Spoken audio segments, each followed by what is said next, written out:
பண்ணின் நல்ல மொழியார் பவலத்துவர் வாயினார் எண்ணின் நல்ல குணத்தார் இணைதேல் வென்ற கண்ணினார் வண்ணம் பாடி வழிபாடி தம் வாய்மொழி பாடவே அண்ணல் கேட்டுகந்தார் ஐயாருடைய ஐயனே.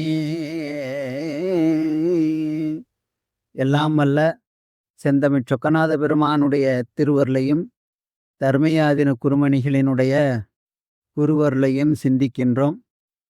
இன்றைய நாள் ஒரு நன்னாள். தர்மயாதின இசைக்கல்லூரி தருமபுரத்தார் அறக்கட்டளை இணைந்து நடத்துகின்ற தருமபுரத்தார் முத்தமிழ் திருவிழா நடைபெற்று கொண்டிருக்கிறது.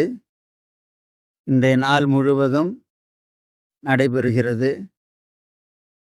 தருமபுரத்தார் என்று சொன்னால் இருவரை குறிக்கும். இரண்டும் இசைத்துறையிலே சேர்ந்தவர்கள்தான்.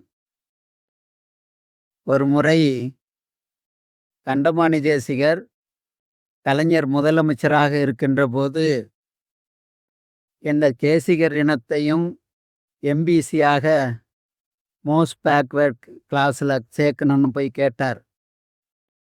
அப்போ அவர் சொன்னார், நாங்கள் குழாயில் வாசிக்கிறோம், நீங்கள் வாயில் வாசிக்கிறீங்க, அதனால் நீங்களும் இந்த இதில் சேர்ந்துக்கிறதா இருந்தால் எம்பிசி ஆக்கி கொடுத்துட்றேன்னு சொன்னார். அது மாதிரி குரல் இசை உடல் இசை ரெண்டு பேருமே தருமபுரத்திலே தயாரான வித்துக்கள். ஆகையினால் அது ரெண்டுமே அடவி பார்த்தாங்கள் அது சொல்வதையான் குறைவு. ஆனால் இந்த ரெண்டு பேருடைய நிலையிலே தருமபுரம் என்கின்ற பேர் இசை வடிவாகின்ற நிலையிலே தான் இருக்கிறது. ஏன்னா இறைவனும் இசை வடிவாக இருக்கிறான். ஏழிசையாய் இசைப்பயனாய் இன்னமுதாய் என்னுடைய தோழனுமாய் என்று சுந்தரமூர்த்தி நாயனார் பாடுகிறார். அபிராமி பட்டர் இசை வடிவாகி நின்ற நாயகியே என்று சொன்னார். நான் முதலாவதாக இசைக்கல்லூரி ஆரம்பித்ததே தருமபுரம் தான். இங்கே கலைக்கல்லூரியை ஆரம்பித்த போது 25வது சன்னிதானங்காலத்தில் இசைக்கல்லூரியும் நடந்தது. அதே போன்று இப்போ திருக்கடவுரில் அந்த இசைக்கல்லூரி நடைபெற்று கொண்டிருக்கிறது. தேவாரம் பாடுகின்ற அந்த பயிற்சி வகுப்பும் தருமபுரத்தில் தான் முதலாவதாக தொடங்கியது. அதிலே மற்றைய நாதஸ்வரம் வாசிக்கின்ற வித்வான்களுக்கு இல்லாத ஒரு பெரும் சிறப்பு தருமபுரத்தாருக்கு கிடைத்திருக்கிறது. காரணம், ஒரு தருமபுரத்திலே தோன்றி சோழ நாட்டிலே தோன்றி பாண்டிய நாட்டிலே சென்று, எப்படி இங்கே ஞானசம்பந்த பெருமான் சோழ நாட்டிலே தோன்றி பாண்டிய நாட்டிலே போய்தான் அவர் சமயத்தை வளர்த்தார். அதே போன்று இங்கே அவர் பயின்று பிறந்து மொழிபெயன்று பின்னெல்லாம் காதல் சிறந்து என்று காரைக்கால் அம்மையார் காட்டுவதற்கிணங்க மதுரையிலே பணியாற்றி பல மாணாக்கர்களை தமிழகம் மட்டுமல்ல ஆந்திரா கர்நாடகா போன்ற மாநிலங்களிலேயும் அவர்கள் தன்னுடைய சிஷ்யர்களை உருவாக்கியிருக்கிறார். பல வர்ணங்களை கீர்த்தனைகளை அவர்கள் நமக்கு இசை உலகுக்கு கொடுத்து சென்றிருக்கிறார். பிறருடைய கீர்த்தனைகளை எடுத்து வாசிப்பது என்பது வேறு, தாம் இயற்றி கொடுப்பது என்பது வேறு. அதில் மற்றைய கீர்த்தனைகளில் மற்ற யாரும் தொடாத கீர்த்தனைகளாக பல அருளி செய்திருக்கிறார்கள். புதிய ராகத்தில் ஸ்ரீஜெய் ராகம் என்கின்றது, அதுவே தன்னுடைய தங்கையினுடைய பெயராக கூட அதை வைத்தவர். அப்படி ஒரு நிலையிலே நம்முடைய அபிராமி அம்மையினுடைய பேரில் ஒரு இசை மாலையும் குமரகுருபரர் அதுதான் இன்றைய நாள் வெளியிடப்படுகிறது. இசை வண்ண மாலை.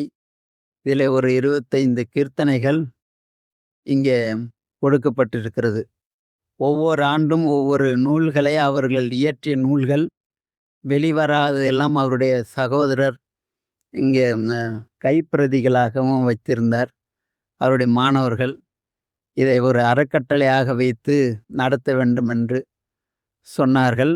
அதை நம்மளே செய்யணும். ஏன்னா நம்மகிட்ட இருந்து இங்கேருந்து முளைத்தவர்களை நாம் தான் செய்யணும். அதனால் இங்கே கல்லூரியிலேயே ஜூன் மாதம் 30ஆம் தேதின்னா அது தருமபுரத்தார் விழா என்பதை எப்படி தருமபுரத்தில் குரு பூஜை விழா நடக்கிறதோ பட்டின பிரவேசத்திற்கு எல்லா நாதஸ்வர வித்வான்கள் இந்த ஆண்டு முதல் நாள் மாலை 4 மணிக்கு ஆரம்பித்து மறுநாள் காலை 4 மணி வரைக்கும் 12 மணி நேரம் இடைவிடாது இசை நாதஸ்வர இசை நடைபெற்றது. நம்முடைய அப்படியே அந்த நாதஸ்வர வித்வான்களை ஆதரித்து உலகுக்கு, ஏன்னா இது மற்ற எந்த நாட்டிலேயும் இல்லாத ஒரு குழல் இசை. இதை எவ்வளோ சப்த சுரங்களையும் அதில் பிடித்து இதில் இந்த கல்நாயனம் வாசிக்கிறது, முகவீணை வாசிப்பது, இதெல்லாமே மடத்தில் அந்த பழக்கத்திலே இருந்து வந்தது. ஆனால் இப்போ அதுக்கெல்லாம் ரொம்ப தூரம் போயிட்டு இருக்காங்க. நம்முடைய மடத்தில் பூஜை மடத்தில் அபிஷேகத்தின் போது அந்த முகவீணை தான் வாசிப்பது வழக்கம். அதே போன்று வைத்தீஸ்வரங்கோயிலில் குழுக்காப்பின் போது முகவீணை வாசிப்பது மட்டும்தான் வழக்கத்தில் இருந்தது. அந்த முறைமையை மீண்டும் உருவாக்கும் முகமாகத்தான் இந்த விழாவை இங்கேயே நடத்த வேண்டும் என்று சொன்னோம். அதுவும் 3 நாட்கள் நடத்த வேண்டும். ஏன்னா நம்ம பேச்சை ரொம்ப குறைச்சி அவர் செய்த கீர்த்தனைகள்லாம் இன்னைக்கு நிறைய வெளியில் வரணும். இப்போ ஒரு இது நம்முடைய சைவ கோயிலாக இருந்தாலும் வைணவ கோயிலாக இருந்தாலும் ஒரே கீர்த்தனைகளை தான் வாசிக்கிறார்கள். இன்னும் எத்தனையோ சிவன் உரிய கீர்த்தனைகள் கூட இருக்கிறது. அதை யாரும் இப்போ நான் திருவையாற்றிலேயே 5 நாட்கள் விழா நடக்கிறது. ஆனால் ஐயாரப்பரை பற்றி தியாக ஐயர் 34 கீர்த்தனைகள் பாடியிருக்கிறார். யாருமே அது பாடுறது கிடையாது. நாங்கள் ஒரு முறை அதை நான் கும்பாபிஷேகத்தின் போது அங்கே தம்பிரானாக இருந்தபோது அங்கு உள்ள மாணவர்களை வைத்து கீர்த்தனைகளை எல்லாம் பாட வைத்து கேசட்டுங்க, அப்போ அந்த கேசட்டு தான் இருந்தது. அதை வெளியிட்டு ஜேசுதாஸ்கிட்ட கொடுத்து இது கேளுங்க, இத்தனை கீர்த்தனைகளை பாடியிருக்காருன்னாரு அவர். அவர் வந்த ஒரே ஒரு கீர்த்தனை மட்டும் பாடிட்டு போயிடுவாங்க. அது மாதிரி அதையே திரும்பி திரும்பி வரும்போதெல்லாம் அதை தான் பாடுறாங்களே தவிர புதியதாக இத்தனை கீர்த்தனைகள் இருக்குங்கிறதே அறிமுகப்படுத்தாமலே போயிடுறாங்க. அதே போன்று தான் தருமபுரத்தார் பாடிய இத்தனை கீர்த்தனைகள் இருக்கிறது. இதை கூட நான் சொல்றது, நம்முடைய குருபூஜைக்கு வருகின்றவர்கள் ஒவ்வொருத்தவங்க நான் நம்முடைய இசைக்கல்லூரி மாணவர்கள்கிட்ட அப்படி தயார் செய்ய அப்படி என்று நான் சொல்லுவது உண்டு. அதனால் அதை நாம் புதியதாக எல்லோருக்கும் அதை நடைமுறை கொண்டு வரணும். அதை நம்முடைய சின்னம்மன் ஒரு பையன் நல்லா சிறப்பாக அதை அவருடைய வாய்ப்பு அண்ணாமலை பல்கலைக்கழகத்தில் பணியாற்றுவதனால மாணாக்கர்களுக்கு அதை தன்னுடைய குருநாதருடைய கீர்த்தனைகளை எல்லாம் ஓரளவுக்கு அதை நடைமுறைப்படுத்தி வருகிறார். அந்த முறையிலே நாம் அதை கொண்டாடும் முகமாக ஒரு காலையில் மட்டும் ஒரு தொடக்க விழாவாக வைத்து கொண்டு மற்ற 2 நாட்களும் நாதஸ்வரமாக பாடல்களாக அதில் எல்லா கீர்த்தனைகளையும் கொண்டு அதுக்கு கேட்கறதுக்கு நிறைய வருவாங்கல்ல. அப்படி நம்ம இசையை பரப்புவதற்கு இப்போ தியாக பிரம்மத்தில் முதல் நாள் தொடக்க விழா மட்டும்தான் வைக்கிறாங்க. அந்த கலெக்டர் தொடங்கி வைக்கிறாங்க, இல்லை யாராவது விஐபி வருவாங்க. மற்ற 5 நாளும் வெறும் கீர்த்தனைகள் தானே, நாதஸ்வரமாக இருக்கட்டும் வாய்ப்பாட்டாக இருக்கட்டும், அப்படி தான் கொண்டுட்டு போகிறோம். அதே மாதிரி ஒரு ஆண்ட விழாவாக அதை கொண்டு வர வேணும். இப்படி ஒரு குறுகிய ஆம், அ வே சமூகமாக இருந்தாலும் கூட, இசைவேளாளர் சமூகம் அவர்கள் வழங்கிய மங்கள இசை, இறைவனுக்கு ஆற்றிய தொண்டின் மூலமாக நாட்டை ஆளுகின்ற பதவி கூட அந்த இனத்திற்கு தான் கிடைத்திருக்குது. மற்ற எந்த ஒரு இனத்திற்கும் இல்லாத ஒரு பெரிய வாய்ப்பு இசைவேளாளர்களுக்கு அது இறைவன் கொடுத்த ஒரு பெரிய பிரசாதம் என்று தான் உணர வேண்டும். அந்த வகையிலே நமக்கு இறைவன் கொடுத்தது. இதை வளர்க்கின்ற கடமை நம்முடைய ஆதீனங்களுக்கு இருக்கிறது. அதனால்தான் நம்ம இதிலே கூட அ 24வது 25 சன்னிதானங்காலத்தில திருவெண்காடு சுப்பிரமணியம் பிள்ளை அவர்கள் அப்பயே அவர் வந்து ரூ. 2000 வாங்குவாராம். மடத்துக்கு சன்னியானம் கேள்விப்பட்டு வர சொல்டா அப்படின்னு சொல்லிச்சான். மடத்துக்கு வந்தா ரூ. 2000 குடுப்பாங்களான்னு அவர் கேட்டாராம். "நீ வாயா சன்னியானத்துக்கு சொல்ற" அப்படின்னு இங்க உள்ளவங்க. ஆனா இங்க வந்தா நம்ம மடத்து வித்துவான்களே சன்னியான சிவிகை ஆரோகணம் ஆயி 4 வீதி வந்து கொலு முடியிற வரைக்கும் அவருக்கு வாய்ப்பே குடுக்காமலேயே மடத்து வித்வான்களே வாய்ச்சிட்டு இருந்தாங்களாம். அவர் கூப்பிட்டு மரியாதை பண்றதுக்குன்னு கொலுவுல இருந்துட்டு கூப்பிட்டோன்னே, "அதான் வேலையே செய்யலையே எதுக்கு?" அப்படின்னாராம்.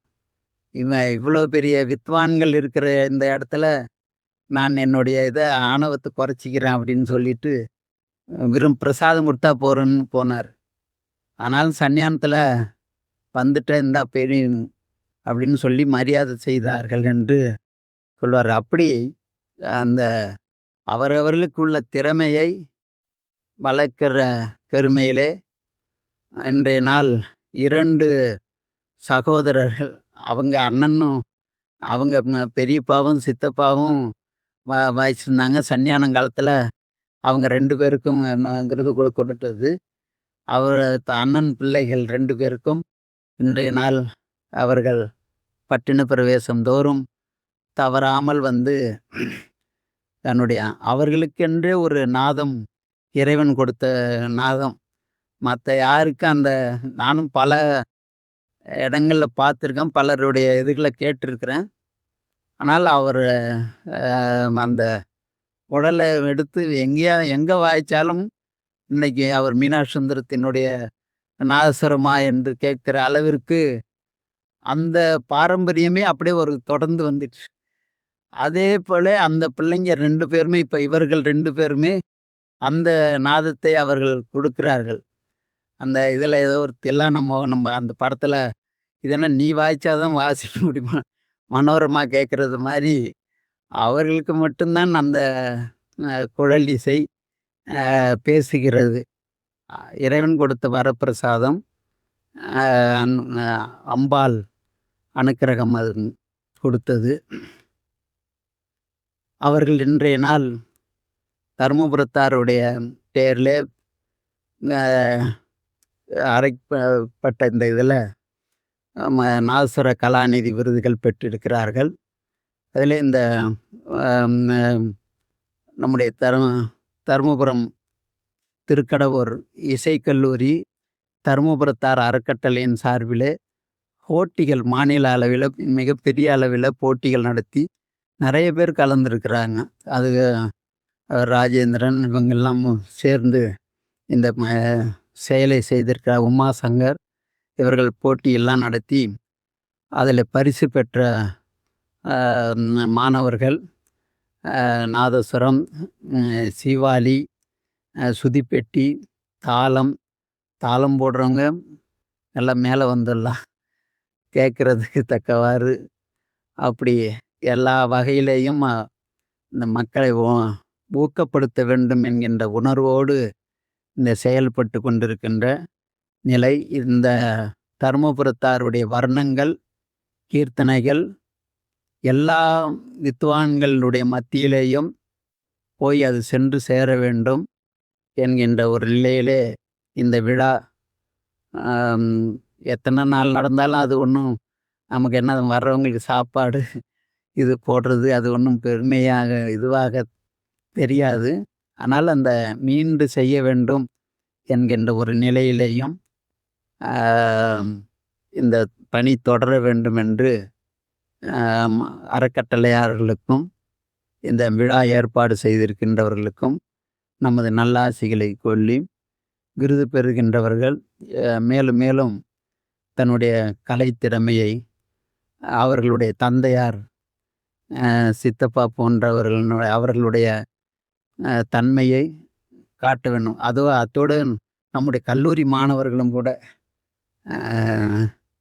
அதனால் அந்த வகையில் ஆமா, அவங்க உறவினர் எல்லாம் அப்படியே இங்கேயே தான் இருக்காங்க. மயிலாடுதுறை அதுக்குன்னு ஒரு பெரும் இஞ்சிக்குடி கணேசன் இவங்கெல்லாம் அவருடைய மாப்பிள்ளை தானே அவர். அதனால் அவர்கள் எல்லோரும் நல்ல பலம் பெற்று வாழ வேண்டும் என்று வாழ்த்தி, தருமபுரத்தாருடைய விழா தொடர்ந்து இன்றைய நாள் முழுமையாக நடைபெறவும், மாலையிலே காலையிலே தொடர்ந்து இசை நிகழ்ச்சி, நாதஸ்வர நிகழ்ச்சி, பரதநாட்டிய நிகழ்ச்சி, சொற்பொழிவுகள் இவைகளை ஆற்றுகின்ற அனைவருக்கும் எல்லா நலன்களும் மலன்களும் கிடைக்க வேண்டும் என்று பிரார்த்தித்து வாழ்த்துகின்றோம்.